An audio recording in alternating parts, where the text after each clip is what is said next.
இறந்த பிறகு நம்ம ஆன்மா என்னாகும் என்று உங்களுக்கு தெரியுமா? கருட புராணத்தின்படி இறந்த பிறகு நம்ம ஆன்மா முதல் ஸ்வர்க்கத்தை சென்றடையும். அங்கதான் அந்த ஆன்மாவுக்கு சொர்க்கமா இல்ல நரகமான முடிவு செய்யப்படும். ஆனா ஸ்வர்க்கத்தை அவ்வளவு எளிதா சென்றடைய முடியாது.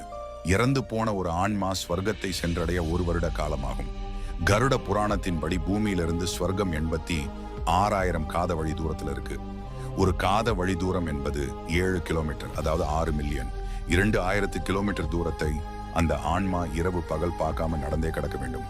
அந்த ஆன்மா சந்தோஷமாக போகாது. யமனோட பாசக்கயிறால கட்டப்பட்டும் யமன் தூதர்களிடம் அடி வாங்கிக்கிட்டும் தான் வாழ்ந்த மொத்த வாழ்க்கையும் தான் செய்த பாவத்தையும் நினைச்சு மனவர்த்தத்துடன் பசியாலையும் தாகத்தாலையும் உடலில் வலிகளோட பல கொடுமைகளை அனுபவிச்சு அழுதுகிட்டே போகும். இப்படித்தான் ஒரு ஆன்மா இருக்கும்னு கருட புராணங்கள் சொல்லப்படுது. இதை பத்தி என்ன நினைக்கிறீங்க? மறக்காம கமெண்ட் பாக்ஸ்ல சொல்லுங்க.